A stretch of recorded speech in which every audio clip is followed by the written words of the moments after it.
꼬마 빌딩을 상속받은 경우 국세청이 감정평가를 통해서 상속세를 추징한 사건입니다. 납세자가 조세심판원에 심판 청구를 하였으나 패소한 사건입니다.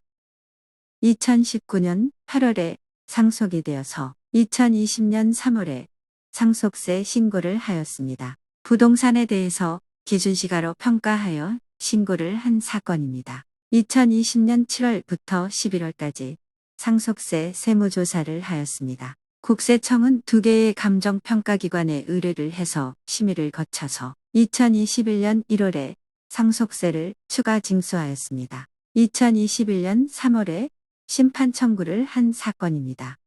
청구인의 주장은 간단합니다. 소급 감정을 해서 상속세를 내라는 것은 부당하다. 기준시가로 한 가액이 적법하다라는 주장을 합니다.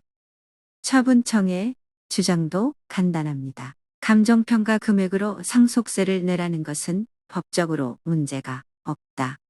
2019년 2월 12일자로 개정된 상증세법에서는 감정평가를 통해서 과세를 하는 방향으로 변경이 되었습니다. 따라서 적법한 절차를 거친 것이기 때문에 법리적으로 문제가 없다라는 주장입니다.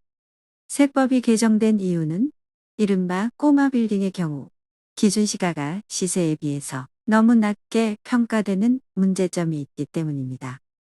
세무상 쟁점은 사실관계의 다툼이 아니라 법적인 해석의 부분입니다. 소급해서 감정을 할 수가 있느냐에 대한 다툼입니다.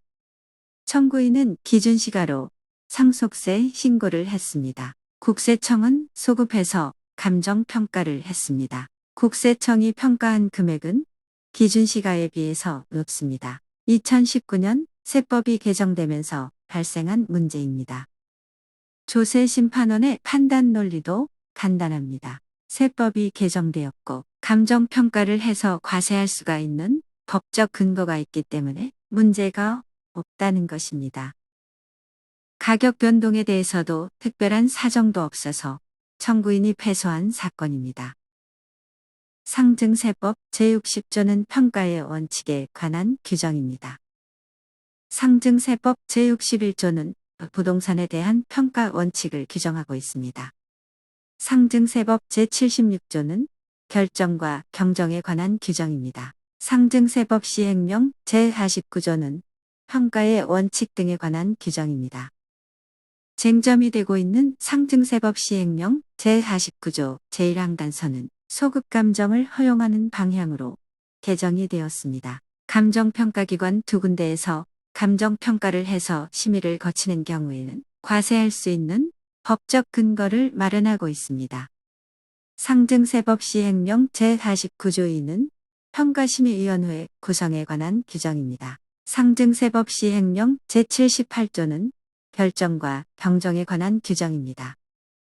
2019년 2월 12일자로 상증세법이 변경이 되었기 때문에 꼬마 빌딩에 대해서는 감정평가를 통해서 과세할 수 있는 법적 근거가 신설이 된 것입니다.